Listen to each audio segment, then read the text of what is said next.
ونعوذ بالله من شرور أنفسنا ومن سيئات أعمالنا من يهده الله فلا مضل له ومن يضلله فلا هادي له أشهد أن لا إله إلا الله وحده لا شريك له وأشهد أن محمدا عبده ورسوله صلى الله عليه وسلم اللهم صل على سيدنا محمد وعلى آل سيدنا محمد.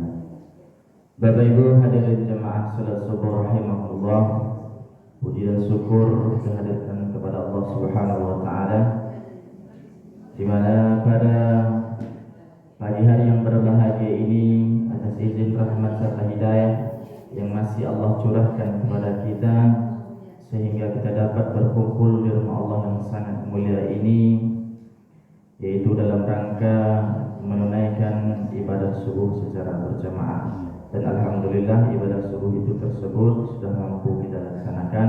Mudah-mudahan ibadah subuh tersebut menjadi amal soleh bagi kita masing-masing di sisi Allah Subhanahu wa taala. Salawat dan salam kita sampaikan pada junjungan Nabi besar kita Nabi Muhammad sallallahu alaihi wasallam dengan berdoa Allahumma shalli ala Muhammad wa ala ali Muhammad. Bapak Ibu hadirin jemaah salat subuh rahimahullah. Setiap kita itu Bapak Ibu adalah pemimpin. Kalau kita belum berkeluarga, maka kita pemimpin bagi diri kita sendiri. Kalau kita sudah berkeluarga, contohnya pemimpin bagi keluarga kita. Maka di setiap kepemimpinan itu Bapak Ibu akan diminta pertanggungjawaban di hadapan Allah. Bapak Ibu hadirin jemaah salat subuh rahimahullah. Contoh, kalau kita seorang pemuda, kita jadi pemimpin bagi diri kita sendiri. Apa kita bertanggungjawabkan di hadapan Allah nanti? Banyak apa Ibu? Waktu yang Allah berikan kepada kita untuk apa kita gunakan? Apakah untuk tidur kita banyak kita gunakan atau untuk beribadah?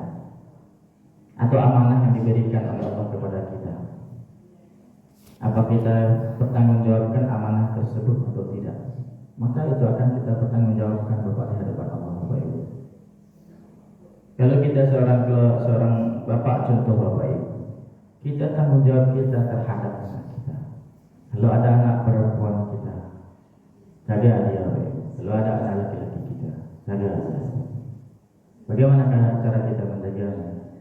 Apa yang disampaikan oleh Rasulullah SAW, maka amalkanlah itu. Begitulah menjaga contoh Bapak Ibu dari segi perbuatannya jilbab. Kenapa Bapak Ibu? Kadang-kala Bapak Ibu ada sebagian para orang tua, dia tidak mempedulikan apakah anaknya tidak berjilbab atau berjilbab, tidak kepedulikan. Malah Bapak Ibu kadang mirisnya kita Bapak Ibu ke sekolah dia berjilbab, ya. Pulang sekolah lepas jilbab Bapak Ibu.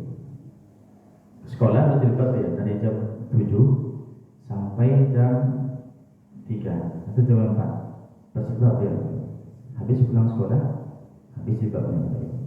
Itu akan diminta pertanggungjawaban di hadapan Allah nanti. Bapak Ibu hadirin yang dimuliakan Allah Subhanahu wa taala. Yang luar biasa berbahayanya Bapak Ibu, yang luar biasa berbahayanya. Di postingnya fotonya tidak pakai jilbab, di postingnya atau di WA, bermacam-macam aplikasi. Ditengok oleh orang banyak. Yang berbahaya kita sebagai orang tua. Kalau kita tidak menyuruh menghapusnya Bapak Ibu, berapa mata yang melihatnya itu mengalir dosa kepada kita. Kalau sempat kita meninggal Bapak Ibu, meninggal kita, tak dihapusnya foto itu, menjadi dosa jariah ya Allah. Makanya Ibu, kalau menjadi seorang pemimpin ini bukanlah hal yang sepele ya Bapak Ibu. Bukanlah hal yang sepele. Ini harus penting kita perhatikan Bapak Ibu. Minimal kalau kita belum menjadi seorang pemimpin di suatu daerah, minimal untuk keluarga kita. Ingat, kalau belum bisa kita mengingatkan orang lain, minimal keluarga kita. Kalau belum keluarga kita sendiri ingatkan Bapak Ibu. Berhati-hatilah kita Bapak Ibu hadirin jemaah yang dimuliakan Allah Subhanahu wa taala. Karena itulah yang banyak yang hilang sekarang Bapak Ibu. Kadang ada orang berlomba-lomba menjadi pemimpin, mengurusnya dirinya sendiri tak mampu dia Bapak Ibu. Mengurus dirinya sendiri tak mampu. bagaimana mengurus orang banyak. Menjadi pemimpin itu contoh tauladan bagi orang banyak apa itu? Contoh tauladan dari segi kita berpakaian, dari segi kita berbicara, dari segi kita berbicara, dari segi anak kita berpakaian. Contoh bagi masyarakat apa itu? Contoh besar. Lalu Bapak Ibu, kadang ada pemimpin ditunjuk dia sebagai pemimpin, tapi tak mampu dia untuk dirinya sendiri, tak mampu dia, bagaimana dia akan mengayomi masyarakat Bapak Ibu. Contoh begini Bapak Ibu, maaf saja Bapak Ibu. Ini contoh begini. Seorang bapak merokok, dia menegur anaknya jangan merokok. Apa kata anaknya laki-laki? Bapaknya merokok, katanya Bapak Ibu. Dan saya kebetulan Bapak Ibu, pernah saya anak didik saya Bapak Ibu, saya tegur dia merokok. Budaknya mereka Bapak Ibu, bahasa Minang, kamu merokok. Awak kadang merokok loh. Kecilnya, amak dia Pak dan saya merokok, apa lo melarang sih? Awak Bapak Ibu tu, amak dia Pak dan merokok. Awak apa lo melarang sih? Apa lo melarang sih Bapak Ibu? Itu suatu menunjukkan kepada kita bahwa Bapak Ibu, bahwasanya kalau kita menjadi pemimpin menjadi contoh anak kita Bapak Ibu. Kalau contoh Bapak Ibu, seorang orang tua rajin dia ke masjid, insya Allah Bapak Ibu, anaknya akan nanti kalau tidak ada lagi kita Bapak Ibu, itu yang akan disebut nanti. Ayah dia, mama rajin ke masjid. Tapi kalau tidak Bapak Ibu, kalau tidak ada ayah dan amak dan rajin kalau menikah Bapak. Gitu ya Bapak. Nah itu yang Bapak. Jadi Bapak Ibu hadirin yang Subhanahu wa taala, maka kalau kita menjadi pemimpin, jadilah pemimpin yang baik sesuai dengan sunnah Rasulullah SAW. Dan seorang pemimpin itu bukanlah hal yang mudah Bapak Ibu. Maka itu akan dipertanggungjawabkan di hadapan Allah Subhanahu wa taala. Bapak Ibu hadirin yang dimuliakan Subhanahu wa taala.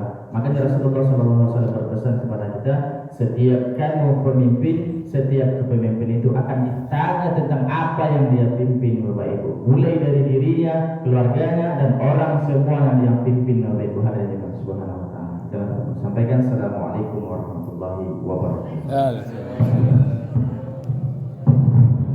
Warahmatullahi wabarakatuh.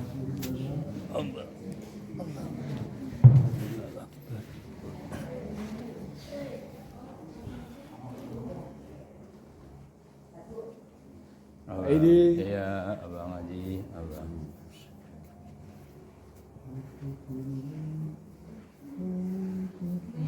Bang Jal, terima kasih Pak Jal.